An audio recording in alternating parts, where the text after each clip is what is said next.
Hello, everyone. Welcome to Retire with Style. I'm Alex, and I'm here with Wade, my trusted companion. And we've got a show for you today, right, Wade? That's right, Alex. We're going to dig into Social Security today and how to think about claiming, or how to Dig actually in, work through the process, I should dig say. in, or dig out of it. Both, I suppose. Are we going uphill or downhill with this? You're right. No, that's good. And like I said, we concluded our investing arc of what not to do. So feel free to check that out. But we wanted to start, bringing in more planning components to Wade's point. If not, we'd have to change the podcast to invest with style as opposed to retire with style. So we thought, what better That's way right. to start this off than security of the social? Getting back into retirement income. And we should let the audience know your dedication to the podcast. You had knee surgery just the other day, and you're in a lot of pain right now, but yet your dedication, you're here, you're ready to go. You may be a little Probably, loopy. Probably not as in much pain as the folks listening to me today, but it goes with the territory. Yeah, I had a partial knee replacement surgery from an old soccer injury that came back to haunt me. So yeah, I'm in that balance. Everything was fine, but I'm in that balance between the right amount of pain medication versus just gutting it out and dealing with it. So let's see how it goes. But I would imagine this actually will benefit me since I probably run fast. This will slow me down to the needed cadence. And we're not going to talk much about Social Security disability today, but that is one of the major parts of the program that you may have to think about at some point with your withering knees. Not that you Yeah, necessarily need them for podcasting. withering needs. That's a kind of a harsh word. Yeah. Well, I No. hear you didn't even make it up the stairs when you got back home from the hospital. Oh my goodness, that was terrible. Yeah, I got out of the van with minivan. My wife's we're going up the steps, and I didn't make it past the first step. Gravity took control after that one. But lo and behold, we're fine. We're fine. Landed on my butt. Nothing wrong with that. And off we go. But yeah, getting into the topic today, and this is where we're starting a new series on Social Security. It's hard to know in advance how many episodes it will take, but we're thinking 4 episodes. It should get us through what I'm hoping to cover for the most part. And in that regard, episode number 1 is the 6-step process for claiming Social Security. And I think it's important to just really walk through what's involved. And then in subsequent episodes, it's like some of the points we're talking about more briefly today, we'll dig in more deeply in subsequent episodes. But this Okay. And is the overview of what you need to know. the only thing right before then, Wade, this is my usual, oh, before we get started kind of thing, by the way. I think one of the reasons why I think this is a cool topic is a lot of folks, when they look at Social Security, obviously it depends what your income level is or whatnot. It becomes an add-on to retirement. It's not something that's given a lot of thought, in terms of the significant impact that it could make. But getting Social Security correct, the present value of that paycheck over the course of your retirement is one of the most significant assets that most Mhm. people will have. And so I think it's one of those that people make a lot of reflex decisions on this without recognizing that if you take a second and really think about this in a measured manner, it can make it will make a huge impact in terms of that floor.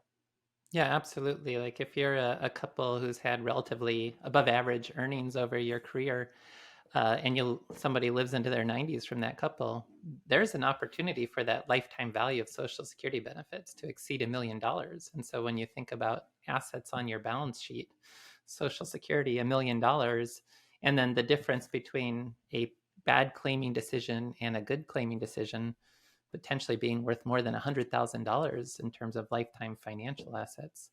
This is huge, and it's definitely worth spending a couple hours to make the right decision to earn more than $100,000 of extra benefits over your lifetime in the context of planning for potentially a long lifetime in retirement. I just wanted to So, lay that out there. And what's so the this is the $100,000 episode. yes? There you go. I'm gonna go to my lifeline. So what's step one? We got six of these bad boys. Yeah. So we'll just, and we won't list out all six in advance. We'll just go through them one by one. But step one, get your Social Security statement. And this is something you can do through the Social Security website at ssa.gov/myaccount. That's ssa.gov/myaccount, all one word. And we could probably put that link in our show notes as well. You need to just sign up. Now, you will get them in the mail every 5 years or so. And I think at some point, as you get closer to traditional retirement ages, they may send them more frequently. But it's worthwhile to get that account going so that you can just, every February, it's mid February, they release your updated Social Security statement. And you want to make sure you're getting those, and you want to double check. Well, a couple things. It's on the statement, they'll give you the projections of what your benefits might be should you claim at different ages. And as we'll get into more in this episode, you can claim between ages 62 and 70 for your retirement benefits. And they'll show you a projected benefit for each of those ages based on when you claim. And then on the second page, they show you your lifetime earnings from Social Security covered earnings. So that you want to double check and make sure they have an accurate record of your earnings. Now, those earnings only go up to the maximum taxable amount for Social Security. So in 2023, that would be $160,200. That one wouldn't show up on your statement because we don't know your 2023 earnings yet. But in 2022, that was a maximum of $147,000. So any earnings above that, they would just show the cap. But you want to make sure they're not otherwise missing any earnings from throughout your career. The other piece why it's good to even check this out, even like myself, I'm not right now interested in the Social Security claiming decision for my own personal standpoint, but I do like to reference it when I'm doing like a financial plan for myself because it's the latest and greatest information there. Mm-hmm.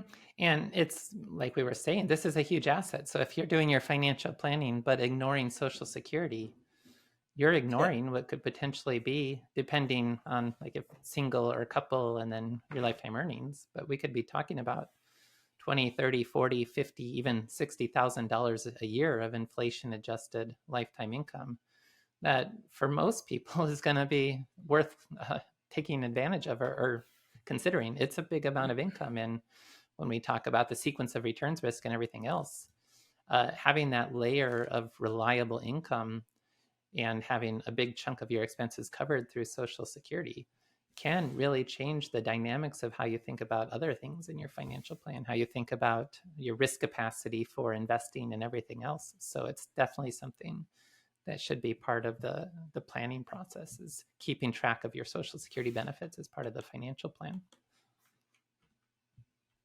Okay.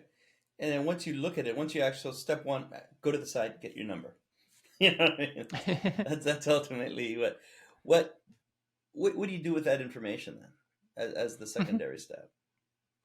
Well, you can think about whether that number is reasonable or if you think your benefits may be different from that.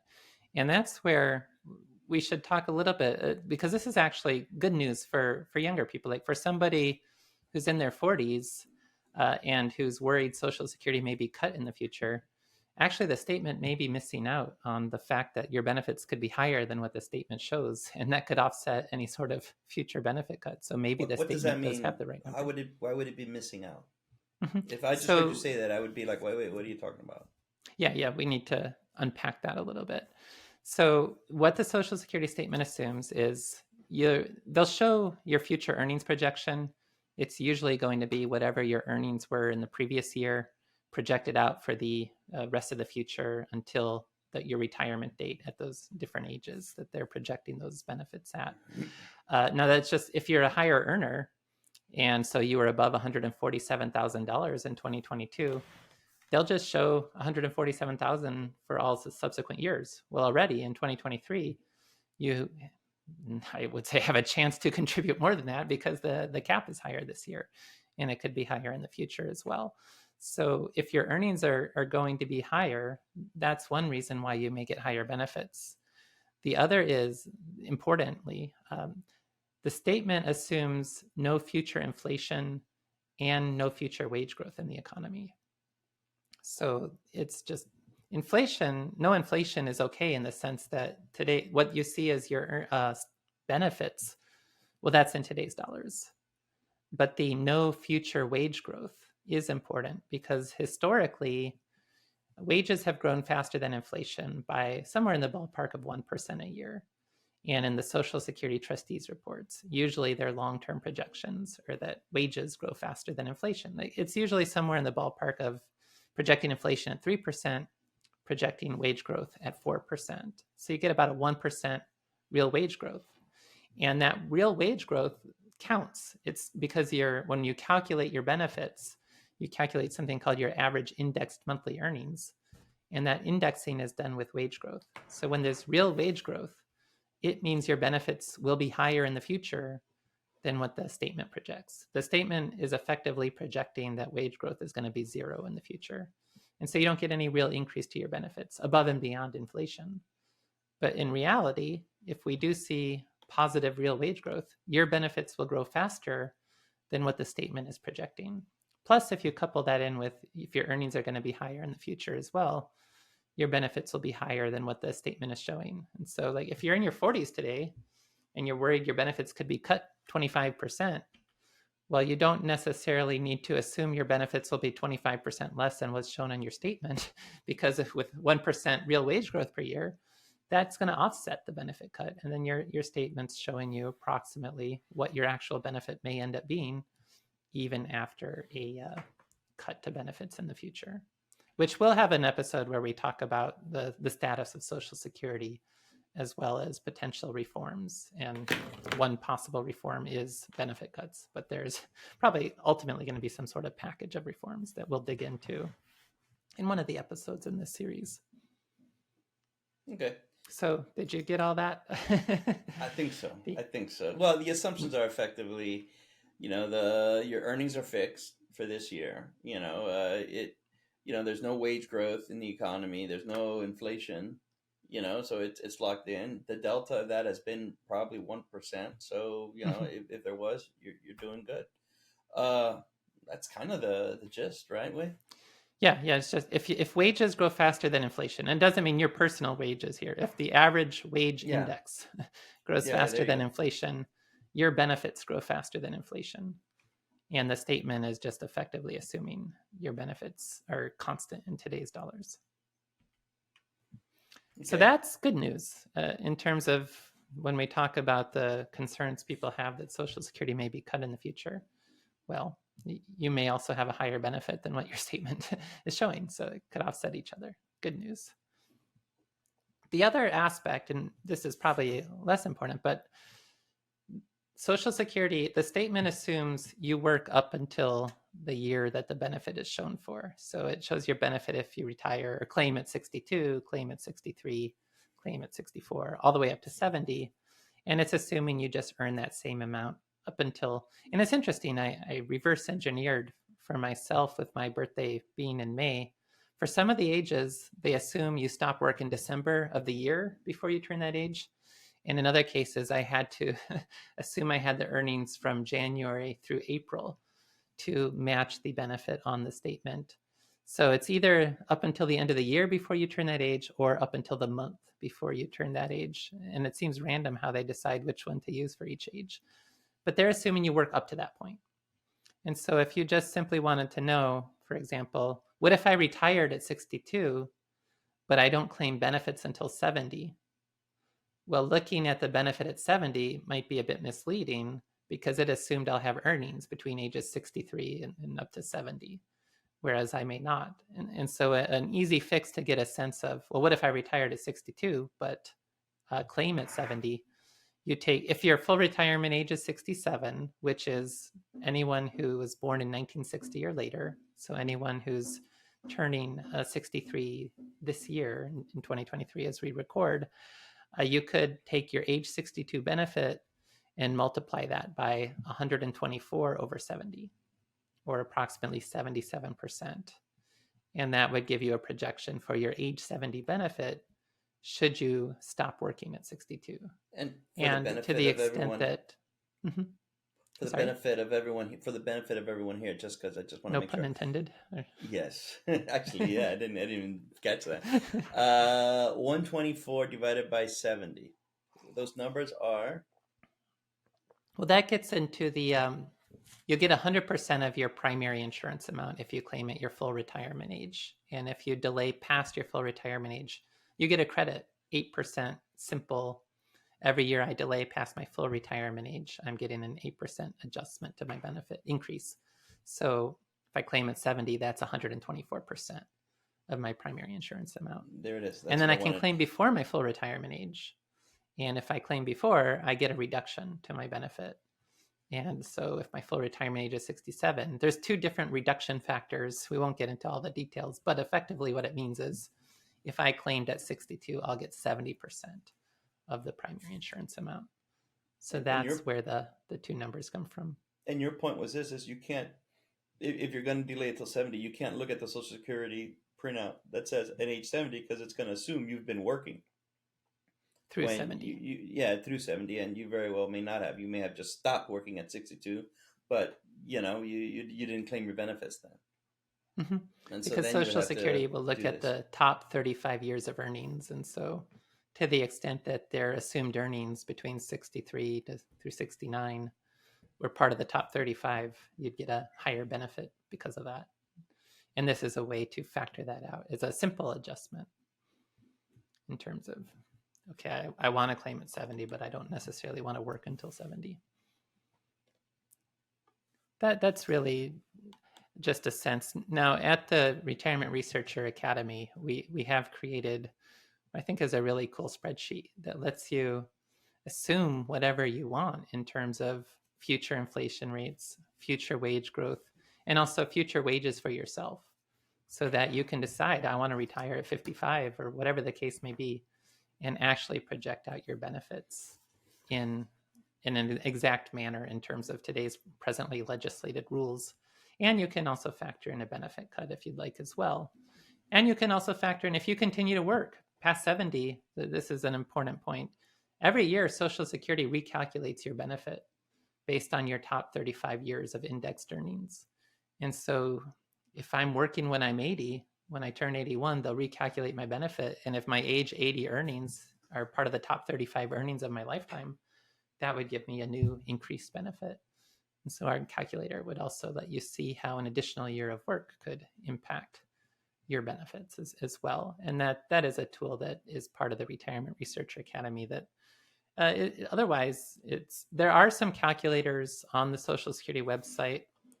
If you start playing, their most detailed calculator is called NEPIA, and it's meant to do something similar to the spreadsheet we created, but I never had a lot of success working with that tool because the web-based version requires you to enter earnings year by year in a manual manner. That is, you can do, but if I'm entering 50 years of earnings, it's kind of a pain. And then the downloadable software for it is still from like Windows 3.1 style, if you remember back to the 1990s. Because So of I've never Clippy. had much success, but their detailed calculator can do the same sorts of things our spreadsheet does, just in what I find to be a much less convenient manner. Okay, so that being said, I think we made it through step 2 at this point. So did we ever say we were into step 2? The Step journey 1 of a was thousand get your miles. I think you said, and then what do you do once you get to the site? yeah. So step 1 was get your statement. Step 2 was understand what your statement was assuming and how to make some adjustments to that to get a better sense of your benefits. One other quick comment on your Social Security statement. If you're impacted by the windfall elimination provision, or that's really the only relevant one here, but the government pension offset, those are things that can reduce Social Security benefits for people who have pensions from jobs that are outside the Social Security system. So that can be teachers in states like, I know Texas and Ohio as two examples, where there's a pension that's, you don't have to pay into Social Security when we have that job.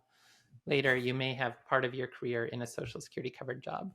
But these are reduction factors so that people don't get to double dip. Since Social Security is progressive, the lower your lifetime earnings look, the higher the replacement rate is. And so these are attempts to make adjustments so that people don't spend part of their career in one job, part of their career in another job, which makes it look like they have these two different jobs with low lifetime earnings, and therefore it would get disproportionately higher pensions than someone who had an entire career in a either in a Social Security covered position or a non-covered position. And you're effectively saying the statements, they're not going to factor that in. Right, and the statements do not make any adjustments. They don't know. The statement does not have any information suggesting that it knows anything about whether you were working outside of Social Security at some point in your career. You'd see zeros for the earnings in those years, but you don't see anything that says, okay, but you have a pension from some other position. Yeah. Okay. So step numero tres. Well, step 3, that is understanding claiming philosophies and starting to get into the issue of the whole philosophy around when should I claim? Should I claim as soon as I can at, say, age 62? Should I claim at my full retirement age, which used to be called the normal retirement age? And I know Jason Fichtner, he's been on the show in the past, and we hope to have him back as part of one of these upcoming episodes. And he was at the Social Security Administration and helped change the language so that we stopped saying normal retirement age. We now say full retirement age. But even that, I think he feels it doesn't go far enough. He's going to have to be 70. on the show now, Wade. I mean, we got. Yeah, I guess Jason. We're saying Jason, he hasn't actually replied yet. But he said you're going to be on it. You got to come now. So I like that. Now he's got to give him that guilt. I love it. He's being called out. He's a great guy. Jason's a great guy. No, he'll come on. I for claiming for claiming philosophies. I think you hear this a lot, and people could even be listening in on the podcast, and they could just shut it off by saying, "Yeah, delay it, call it a day, and don't worry about this again." That kind of thing. No, I mean, right? It's like you don't need 4 episodes. Just delay and let's move on. Next topic. What's your response to that? Well, for people who are already knowledgeable on the topic, they may be familiar with what I would generally argue is the point that, yes, at least for the high earner in a couple, not necessarily both people, but the high earner usually has a pretty strong case for delaying to age 70. But that's what our next episode will dig into, the arguments for and against delaying your Social Security claiming. So we can keep the conversation shorter in this episode. But it's there's 2 general philosophies. One is more investment framed. It's with break-even ages. It's, well, if I'm thinking about, to keep it simple, should I claim at 62 or should I claim at 70? If I claim at 62, I get 8 more years of benefits, but they're less. If I claim at 70, my benefit would be 77% higher. How long do I need to live to break even so that it's worthwhile to delay, so that I get more lifetime benefits through delay? And it depends on the exact interest rate assumed for discounting these things, but usually it's your lower 80s. You'd have to live beyond your early 80s to benefit from delaying Social Security. And then when people frame it that way, actually, I mean, yes, that's actually less than life expectancy. So you have a pretty good shot at living past the age where you're going to benefit from delay. But people start thinking about kind of the regret of, well, what if I don't live that long and I'm worried I won't live that long, and therefore I should just claim early, make sure I get something out of Social Security. So that's one philosophy. The other is just treating Social Security more as insurance, that you have this inflation adjusted lifetime income backed by the US government with survivor benefits, something you cannot get from a commercial annuity provider. And so it provides this inflation adjusted protection against outliving your assets. The longer you live, the bigger the benefit is from delaying your Social Security. And so the frame here is, think of it more as this insurance, this longevity protection, this inflation protection, this protection against market risk. And so based on the fact that I want to build a financial plan that will work to an advanced age, part of getting a better outcome out of that financial planning process would be to delay my benefit. Wait, I love how you frame this, because I think this is one of the things that folks make mistakes on, advisors included. And, maybe every once in a while I catch myself, right? Where what is the purpose of this particular solution? And the first break even refers to, a little bit of an investment thing. Something you didn't bring up that folks also say is, well, I'm going to claim early. I'm going to take that money and reinvest because I don't need the money anyways. And so then they tell themselves, and when I reinvest, I'm all of a sudden Warren Buffett, and I'm going to get a 12% annualized return for that time period, Mm-hmm. that kind of thing. And so hence I'll break even. It makes total sense for me to claim early. In fact, a lot of newsletters, a lot of stock newsletters sort of give why you should claim early your social security. And the reasoning is that, like, you get the money in your hands earlier, and then fine, you don't need to spend it at the Piggly Wiggly for groceries, but you effectively reinvest it, and then your reinvestment is always, on point relative to waiting. And I think that's a mistake. That's not how I would interpret it. My own framing, my own personal life has led me to consider it as the option number two that you just spoke about, which I think is great. Right. Yeah, and in a past episode, I think this was a week, I don't remember where you were, but Bob and I put together an episode on an article that Steve Parrish and I wrote that's in the Journal of Financial Planning earlier this year, where we tested this idea in the historical data of, could I claim at 62? And usually it's framed as, could I claim at 62 and invest my benefits? But really what it means is, could I claim at 62 and then leave more money in my investment account because I don't have to withdraw as much to cover my spending? Would that give me a better outcome than going ahead and spending down my investment account faster until age 70, but then having a higher benefit for the rest of my life?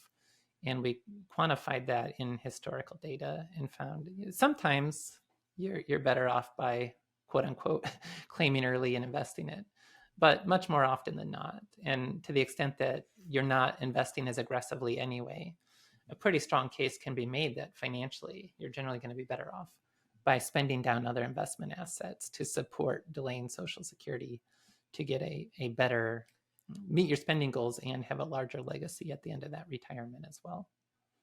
No, and I think there's so much of your life in retirement, from a retirement income standpoint, that's heavily influenced by chance outcomes.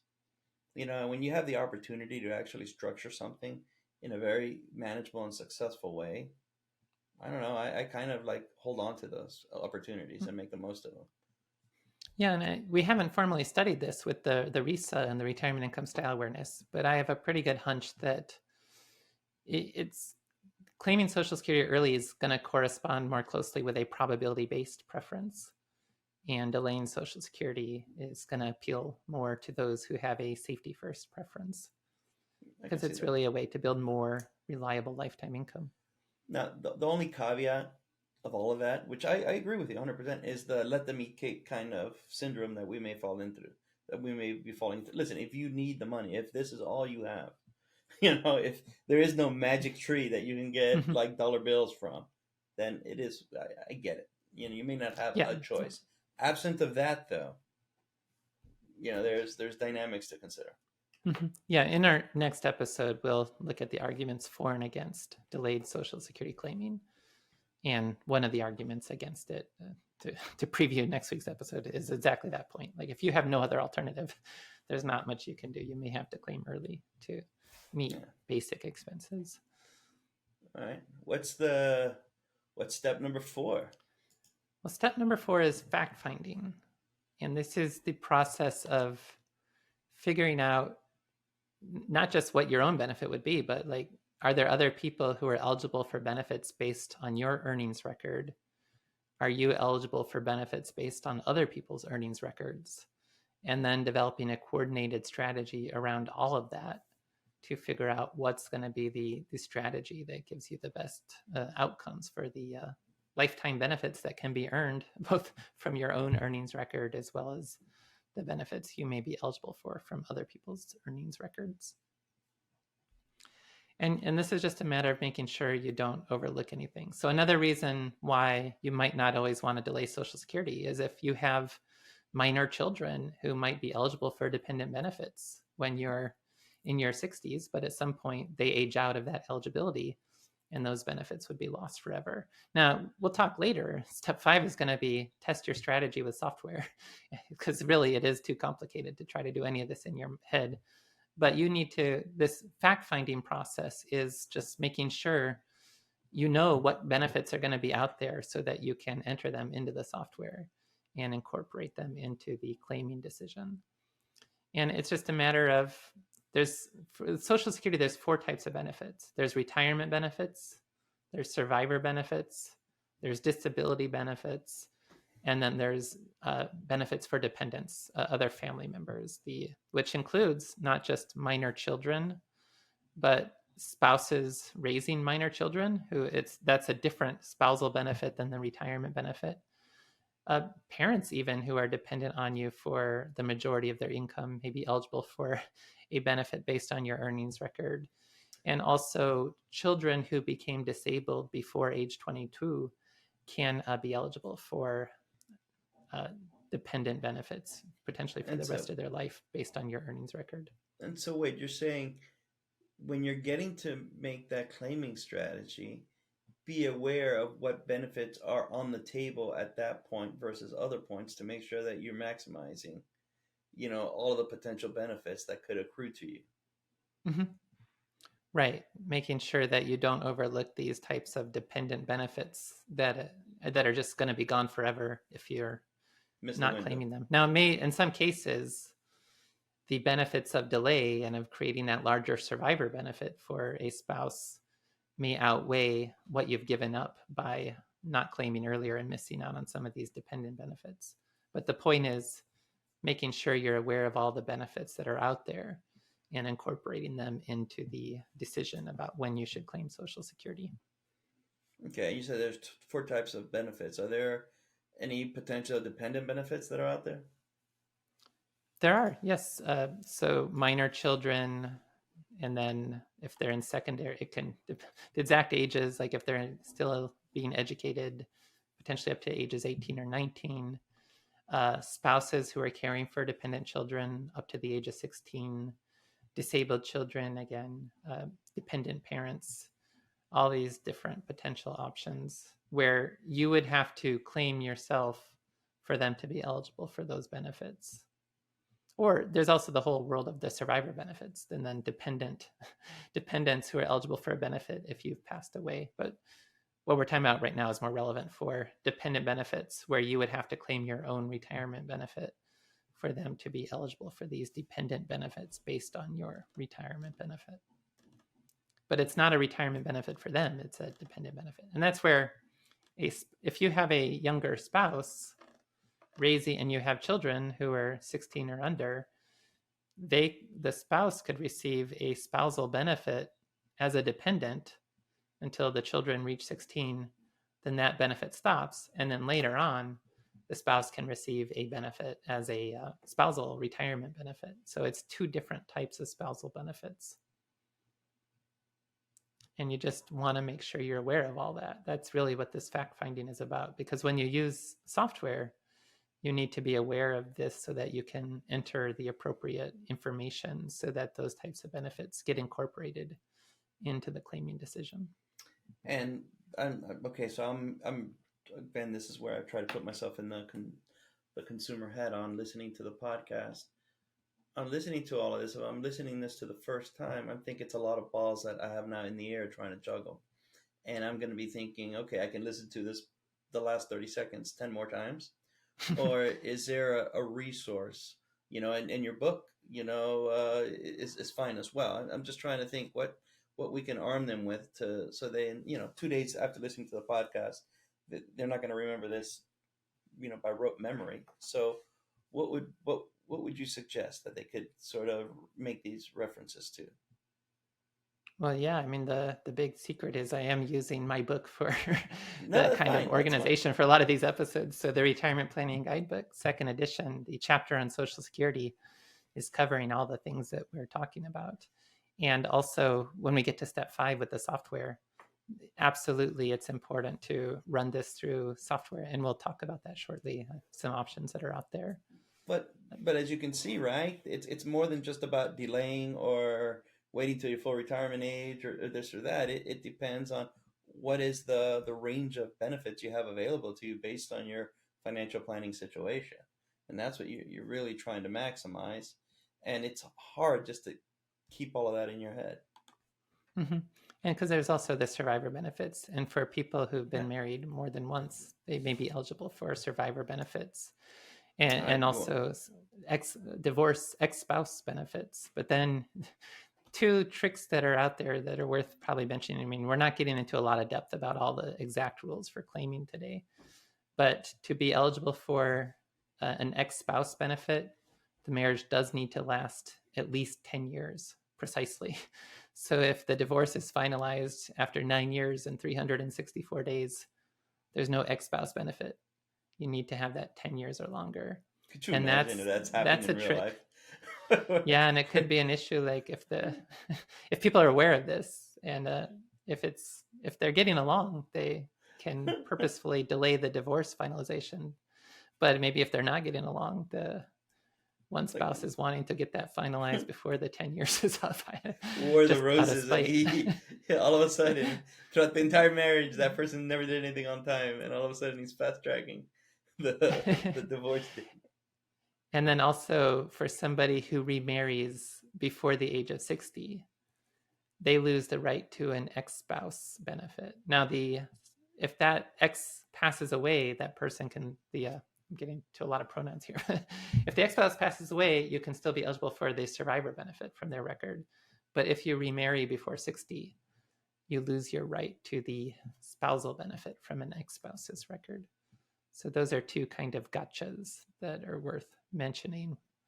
Again, we're not getting into full depth about exactly how all these benefits work, but it's worth mentioning But these those are two. examples that are beyond just delay or not. You're Mhm. bringing to light all the potential wrinkles.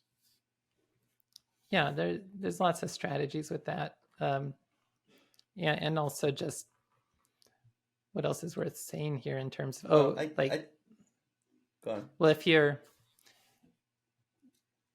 spouse has to claim for you to be eligible to receive a spousal benefit.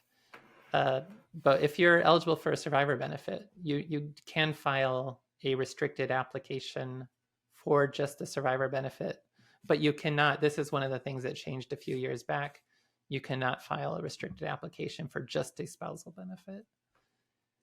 And again, I think for this series right now, we're probably not going to do an episode getting into the weeds on all these exact claiming rules, but we might revisit that again in the future. And it's definitely a complicated area, but it's also something that if you're using a good software program, you don't necessarily Well, have to become an expert on all these rules either. now, wait. What is the right cadence for somebody? Because I mean, assume that someone doesn't want to open up another software program or this or that. This person is just not into that. How proactive should somebody be in terms of contacting the Social Security office? Just picking up the phone and running through some of these issues, with regards to, hey, look, there's eligible dependents, there's a previous marriage, what do I do, etc. Yeah, that's a great question, and actually something I forgot to really bring up today. But the Social Security Administration is not allowed to provide advice on how to claim. And also, many of their caseworkers, we hear many anecdotal stories that their caseworkers don't understand these rules at all and generally assume the reason you're contacting them is because you want to claim. So, this idea of delayed claiming is a completely foreign concept. So, you're not going to get advice on the proper claiming strategy from the Social Security Administration. This is something that you need to do on your own. And if the strategy involves something that's a little bit more esoteric, you may have to show the documentation of the caseworker that what you want to do is allowed because they may simply have no idea about this. Wow, that made me feel good. Yeah. You're not able to rely on Social Security office caseworkers to help you develop your claiming strategy. You've got to do this. Well, either with a financial advisor or on your own, whichever scenario you're more comfortable with. Gotcha. But on your own is definitely going to involve using software. And that's going to be our next step that we get into here shortly. Or I guess we may really be there pretty much, huh? So, Yeah, fire away. Oh, just, yeah, software. we're not getting into detail about this, but like a couple quick, very basic points. If you are on Social Security disability, that will automatically transfer over to your retirement benefit when you reach the full retirement age. If you're still working, there's an earnings test that applies before full retirement age that could reduce your benefit, but then that is later translated into, it's like you didn't claim as early because you get credits for that. However, if you're still working, it's generally not a good idea to claim before full retirement age, because then if you passed away before full retirement age, the survivor benefit from your record is going to be lower. So that's just something to be aware of.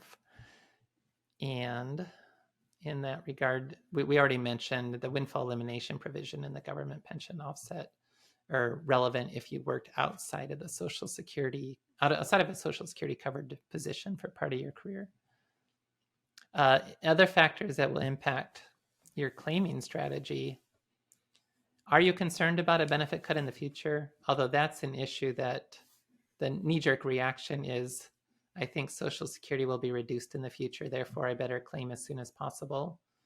That knee-jerk reaction is usually wrong, because yes, benefits might be cut in the future, but they'll be cut for everyone. And so whatever you claim today is also going to be cut in the future. It's very unlikely that they would just grandfather in that anyone who had already claimed doesn't get a cut, but anyone who hadn't claimed yet will get a cut, such that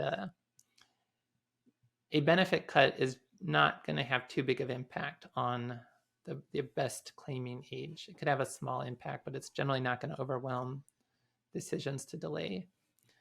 Do you have resources to support delaying Social Security? And that gets into the point of, if you absolutely have to claim because you have no other alternative, then so be it. It's just financially, there's no other alternative at that point. And your risk capacity, how reliant are you on those benefits to support your spending? And this gets into this idea of also with the risk tolerance, the idea that, oh, if I claim now and quote unquote invest my benefits, could I do that and have greater upside potential?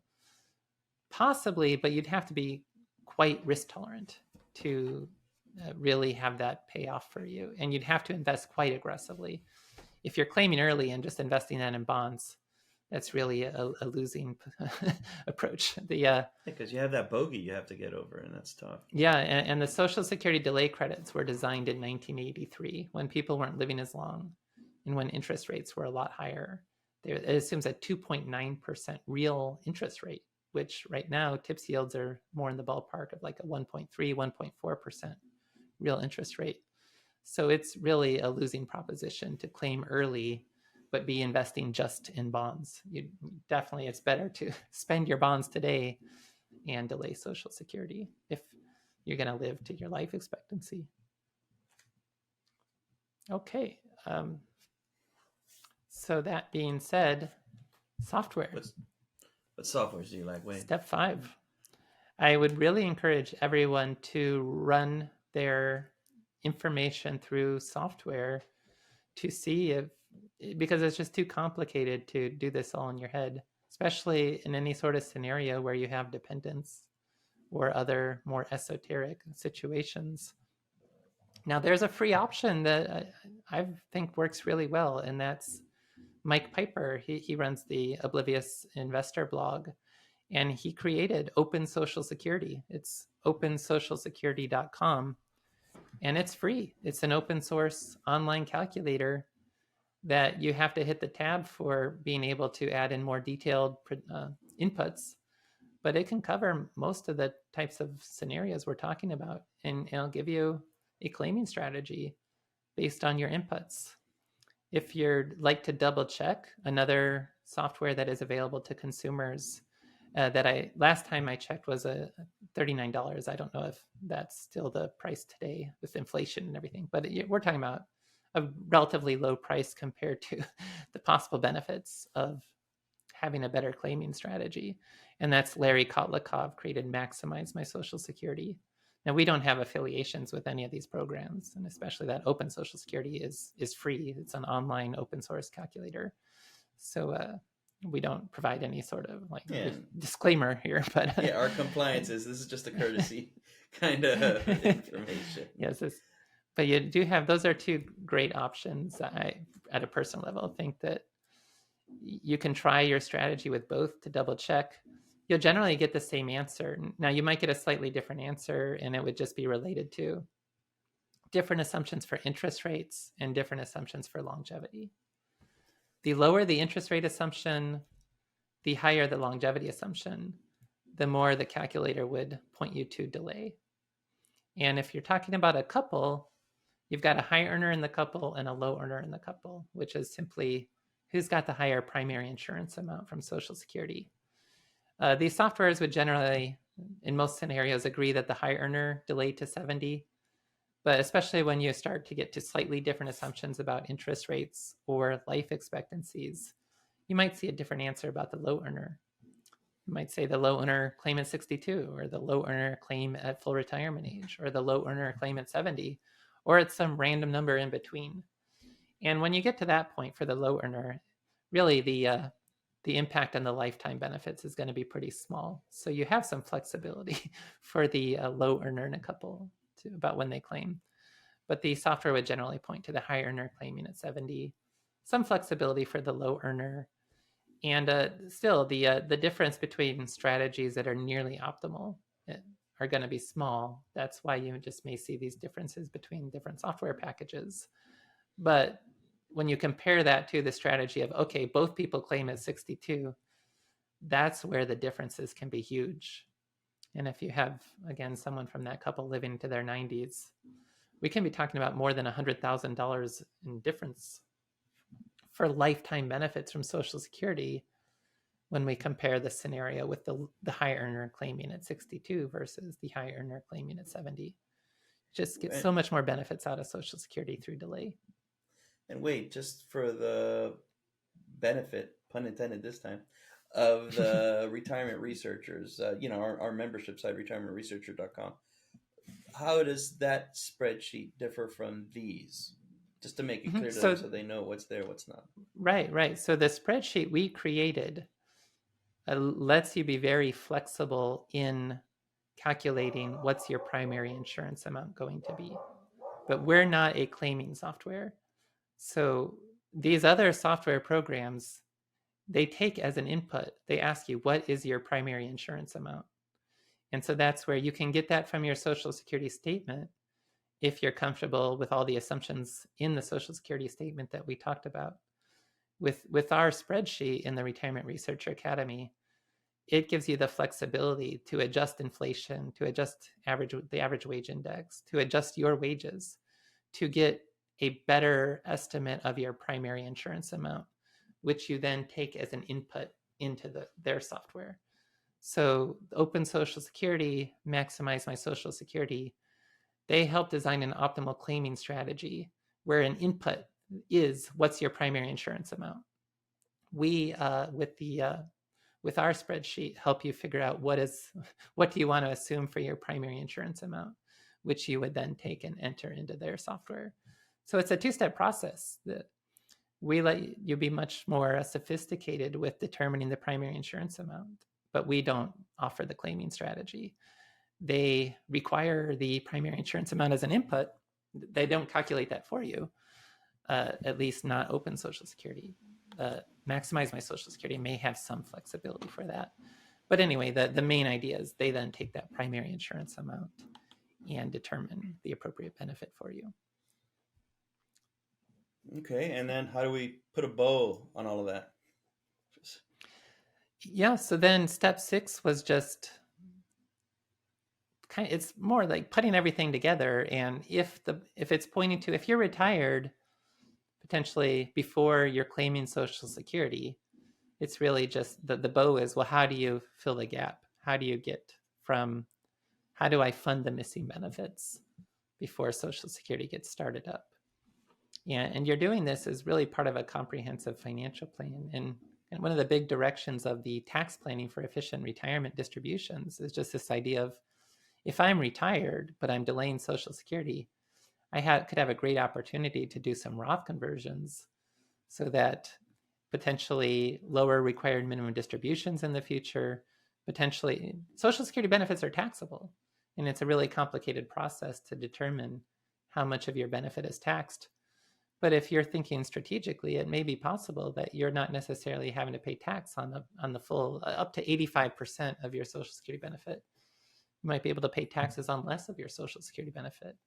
And that's all part of this strategy around how do I fit claiming into my overall financial planning strategy? And how do I think about these tax issues, but also how do I build that bridge? Yeah, I If you think simply delay Social Security, but you have a diversified portfolio and now you have to spend at a higher distribution rate until Social Security starts, that increases sequence risk. So usually you do want to build some sort of fixed income styled bridge to not have to use a higher distribution rate from your portfolio while you're waiting for Social Security to start. I Whether it's a think bond this. ladder, go ahead. No, I think this is a significant point, as opposed to just delay or claim now. It's how this impacts the tax strategy, the distribution strategy, and so forth. It's really bringing that together that's Mhm. that's that impacts this decision greatly. Yeah, so it might sound like time segmentation, but it's not. To just say, okay, I'm 62, I'm retired, I'm going to delay Social Security to 70, so I'm going to build an 8-year bond ladder to fund my missing Social Security benefits through 70.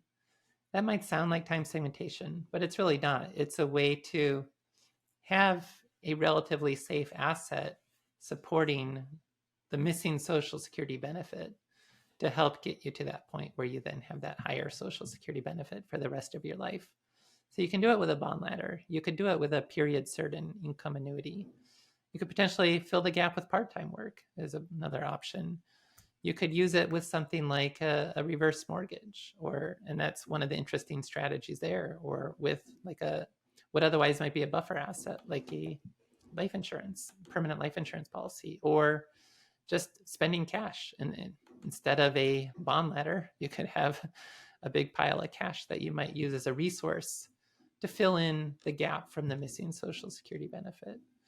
And those are all options around how do I build this bridge so that I can delay Social Security, but not just have to spend at a higher rate because I don't have those Social Security benefits for those early retirement years from a volatile investment portfolio. I want to carve something out of my investment portfolio and build a secure delay bridge. Or I want to use some other asset like a reverse mortgage that's not part of the investment portfolio to build some sort of delay bridge. And as a part of that as well, thinking about the tax planning. And that's really how to think about Social Security is part of a more complete retirement plan. No, and again, this is where, to me, this is where the question is. I think folks that ask themselves just delay or claim now and that's it. There's nothing else to it. I think that falls short of the mark. I think it's really how is Social Security decision? How does your Social Security claiming decision play within the overall aspect of your retirement income strategy? And I think that's where it becomes a question of layers as opposed to just a binary kind of thing. The last thing I'll leave you with, Wade, and I'm curious what your answer is. I mentioned it in a previous podcast, but there's a lot of like commercials out there. There's a lot of, like, let's say, lead magnet articles, clickbait, that will say, "Hey, there's 5,000 Social Security claiming decisions that are available. Make sure you don't mess that up." Yeah, obviously, if you take into consideration all the potential ways that you can go, it's exponentially, you have an exponential number of alternatives that you can hit. But really, I don't want people leaving this podcast thinking, oh my goodness, this is something that is incomprehensible. It actually is very doable as long as you take care of, like, the big picture directional decisions, Mm-hmm. and maybe you want to just talk about that real quick and send us off. Right, right. So the chapter on Social Security in the Retirement Planning Guidebook, it's about 40 pages, and it's really my effort to provide everything that you need to know, except for maybe very specialized cases. But yeah, it's definitely worth spending a few hours to work through this 6-step process that we talked about. Doesn't require even necessarily paying any money if you're using the open Social Security open source software that's available online. And again, it's you want to get your statement. You want to understand, are there any dependent benefits that are eligible on your record? If there's not, that makes things a lot easier. That's dependent benefits can make things more complicated. Disability benefits require a few extra quirks to make sure you've got that solved for.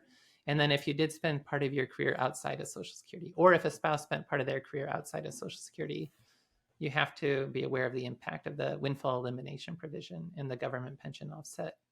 If those factors don't apply, if you're a single person, it's just when do I claim? If you're a couple, you do need to coordinate a little bit better about when do I claim? When does my spouse claim? How does that impact spousal benefits and survivor benefits as well? But once you have that information collected, once you have your statement and you have a primary insurance amount you're going to use, then you run that in one of these software packages. It tells you when people should claim. And so then you use that information to then at the appropriate time contact the Social Security Administration. You can generally do this online and file a claim for the benefits at that point. And at the end of the day, that's the basic strategy around claiming. Now there's a couple other interesting quirks about like filing suspended benefits or suspending your benefits, but at the end of the day, that's not going to apply to most people. And that's, I think, a pretty good overview about, again, we didn't get too far into the weeds on some of this, but I think we got far enough into the weeds that we provided a good framework for people to work through these 6 steps and have a claiming decision for themselves. And to the extent you want to do more background reading, it's still something that can be done within a reasonable number of hours. It's not a huge time suck to work through this process we described. No, I think you gave them a good framework of the questions that they need to consider. And that's kind of what we can realistically accomplish in this podcast. So I think that's great. Thank you, Wade, for kicking off this Social Security arc. We'll see where it takes us, right? That's right. And in future episodes, we will talk about more on the philosophy of claiming at different ages. And we will talk more about Social Security reform and the future of the Social Security Trust Fund, which is always something that a lot of people are worried about. We'll try to give you a good lowdown on that situation. And we'll get Jason here since we're we'll hopefully have Jason too now that I've said it. He did not reply to our message yet as of he will now. He will. Yeah, he will. All right. Dun, dun, dun. Stay tuned. Okay. All right, everyone. Thanks, everyone. Thank you. See you next week on Retire with Style.